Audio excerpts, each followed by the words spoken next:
What's up guys, it's Tommy here and welcome back to a brand new Liverpool transfer news video. And in this video we will talk about Diego Carlos, because Marca, the Spanish newspaper, is reporting that Liverpool are favorites to sign the Sevilla centre-back, who is 27 years old, and we will take a look at him and what he could bring to Liverpool in this video. So if you guys enjoy the latest transfer updates, and we will have many various different Liverpool news in this video as well, so stay tuned, stick around, and make sure to leave a like on this video and subscribe, turn on the bell notification so you never miss the latest Liverpool and football news videos. This is a very impressive, very good season for Diego Carlos. Sevilla only conceded 29 goals in 25 games in La Liga this season, and Sevilla are facing very big financial difficulties since football got suspended. You know, Sevilla doesn't have the sponsors or the revenue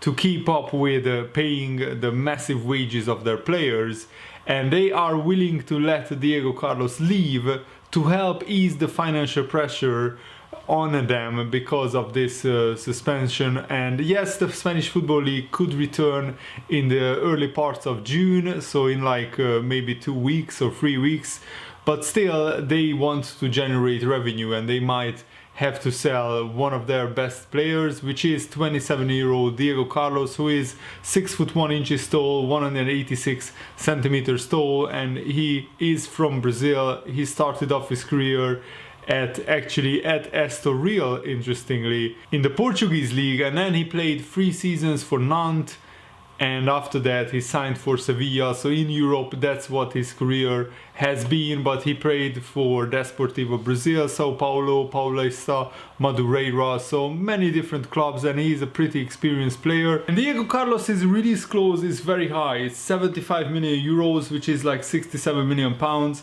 And I don't think that Liverpool will pay that. I think that Sevilla would make a deal for about maybe 40 to 50 million pounds.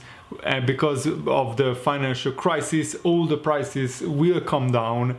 But I don't think even at 40 million it makes a lot of sense for Liverpool to spend a big amount of money on a new centre-back. Even if we sell Dejan Lovren to another club, I mean, Lovren would generate about maximum 10-15 million for Liverpool.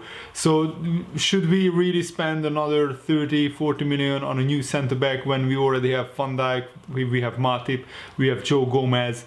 I don't think so. I think it would make more sense to bring in maybe another young centre-back. It looks like Sepp van den Berg is not really developing at the rate that Liverpool wanted him to develop. And a Spanish newspaper, Estadio Deportivo, is claiming that Liverpool are heavy favorites to sign Diego Carlos. They are the most interested club in signing him, ahead of Real Madrid, Barcelona, Napoli and Atletico Madrid. So Diego Carlos is one of the best centre-backs in La Liga at the moment. And it looks like right now Barcelona and Napoli don't really have funds available to sign Diego Carlos.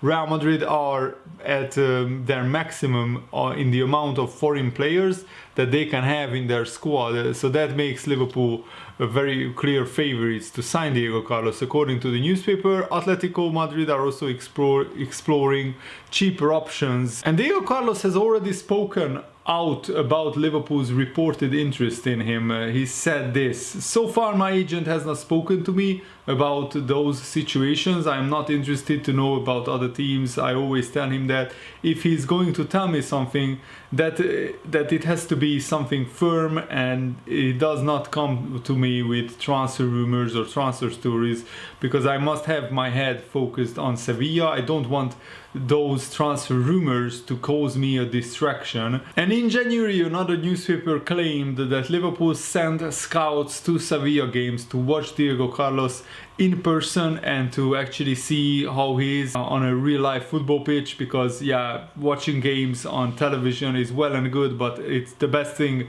about scouting something is you can see his off the move ball movement and how he behaves throughout the 90 minutes. And reportedly Liverpool scouts have been very, very impressed by Diego Carlos. I mean, no wonder that big clubs like Real Madrid and Barcelona are after him. And Liverpool have been linked with Koulibaly, but he could go for 75-80 million. Liverpool have been linked with Leipzig centre-back Upamecano. He could also go for 50-60 million. I think Sevilla could be we could do a deal with Sevilla for a lot less money. We could do a deal with them for like 40-45 million if they really need the money right now, and it looks like because of the financial uncertainty that they need the money, then I think Liverpool could get a bargain deal on a defender who, in a normal climate, normal transfer market, he could be worth 60-70 million pounds easily. Diego Carlos had a very impressive season for Sevilla so far. He's winning on average 60% of his aerial duels. He's a proactive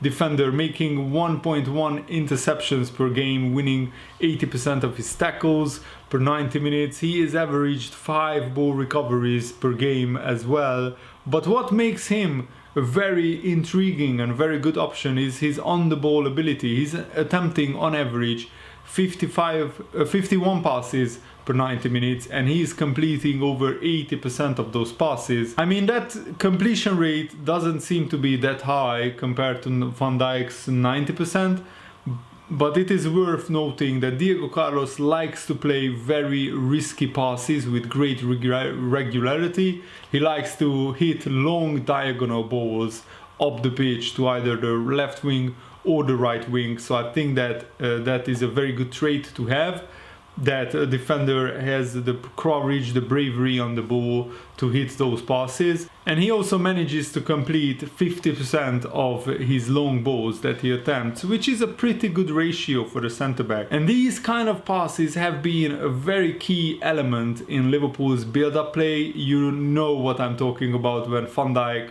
is standing on the ball and suddenly he hits a 70-yard diagonal pass and it suddenly opens up the pitch. Those kind of balls will be frequent when Diego Carlos hopefully signs for Liverpool. Then Liverpool will have 2 centre-backs who can hit those kind of passes. All these attributes that Diego Carlos have make it a very, very good purchase, but also you have to take into consideration that Diego Carlos is 27 years old. Would Liverpool spend close to 50 million pounds on a centre-back who is 27? I'm not sure, especially now that Liverpool have the options of Gomez, Matip and Lovren still at the club alongside Van Dijk. And also Diego Carlos is mostly a left-sided centre-back, and that is the side where Virgil van Dijk plays. So that is a big question. Would he switch to the right side, or I don't think Van Dijk would switch to the right side. I think Van Dijk will play where he is right now. I'm not sure if Liverpool would be wise to pursue this transfer, but let me know what you think in the comments below. I would love to hear your opinion. And Joe Gomez, one of my favorite players at Liverpool, has given an interview on Liverpool, live at Liverpool right now, after almost completing the first week of training. And he said, I'm enjoying it. I'm not one to be too fussed about getting a trim, a haircut regularly. For some lads it's ritual, but I don't mind the freedom and having the excuse for it to look like that. I don't mind. Some lads are struggling. Oxlade-Chamberlain gave it a go, didn't he? He's probably gagging to get a fresh team, I think. But I enjoy it. It's nice to let everyone be free without the pressures of expecting to look sharp. Obviously, it has been great to be back in Liverpool training under different circumstances. It's a bit different to the normal sessions we would have, but it has been good. In a way, it's nice to work our way back into things after having such a long break, and we are doing that in a different way, probably not the standard sessions, but still exposure to the ball and being among the team on the pitch, which we haven't had. It's a different kind of fitness. We have been ticking over on the treadmill, doing our road runs, but once you are on the pitch and doing the high intensity drills that we do, it's different again. It's been good to get up and get going. And Jurgen Klopp said that this is effectively a pre-season in a way, but as a team, just seeing the lads already, everyone has kept that foundation of fitness. We obviously had a rigorous program that the fitness guys set out for us and everyone stuck to, so it doesn't feel like we are starting from scratch. But I suppose because of the break, we are, but everyone is raring to go and just enjoying the process. I think we missed this as a team, that banter and competitive edge you don't get at home when you are by yourself. Naturally, that's going to be one of the first things to get back in. Once we can do some rondos again, I think it will go up a level again. Obviously it's different. We are so used to having a structured schedule. At the start of the season, you are giving your fixtures for the whole year. As individuals, we have to adapt and take it a day at a time, literally. But I don't think that's much different to the rest of the nation at the minute. Everyone is in limbo, in uncertainty, not sure what we are headed towards and when it's going to end. That's probably been the biggest challenge in all of this during the lockdown and so on, doing our sessions and not knowing when this is going to be coming to an end or what you are working towards. Just knowing today I've got to do this and just getting through it. We are doing that in a more pleasant environment now and among our teammates. It's just about enjoying the moment, I think, and taking each session at a time. We are blessed to be working under these circumstances, out on the pitch doing what we love. That's enough to keep us going for now. And it's important we get going and we get ready for the rest of the season. We are looked after by the sports science on the physical front. Tactically, we have been straight back into it as much as possible. Obviously, the gaffer and other people, it's so self-explanatory how good they are. So we are already getting a sense of where we left off, getting familiar in a different creative ways of our patterns of play and tactical formations that they are doing their best to replicate in smaller groups. Yeah, I think this situation brought everyone closer as a squad because we have had to have a communication in a different way. It's not been the standard come in and see each other by force every day. We have had to reach out as individuals and really stay connected by choice. That's when you grow fonder of each other and closer, because it's been a tough time that we have come through together.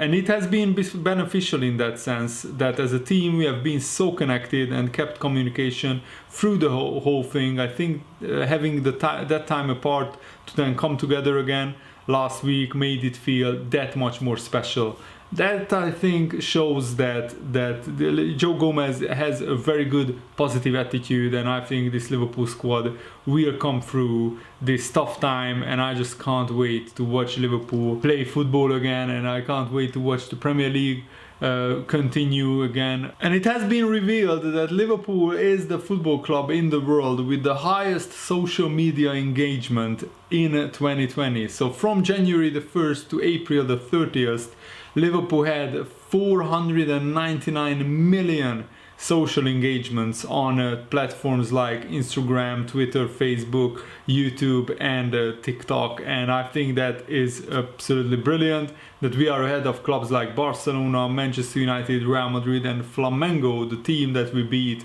for the Club World Cup trophy. And I think that the Liverpool fans in such sheer numbers in all kinds of countries, Liverpool fans are there, and I think this shows that Liverpool probably right now are the biggest club in the world in terms of a fan interaction, which is brilliant. And Steve Nicol, the former Liverpool player, Liverpool defender who won many league titles at Liverpool, compared Xabi Alonso's impact at Liverpool and Jordan Henderson's impact, saying that Henderson had a bigger impact than Xabi Alonso, which is a big statement, but let's see what Steve Nicol has to say.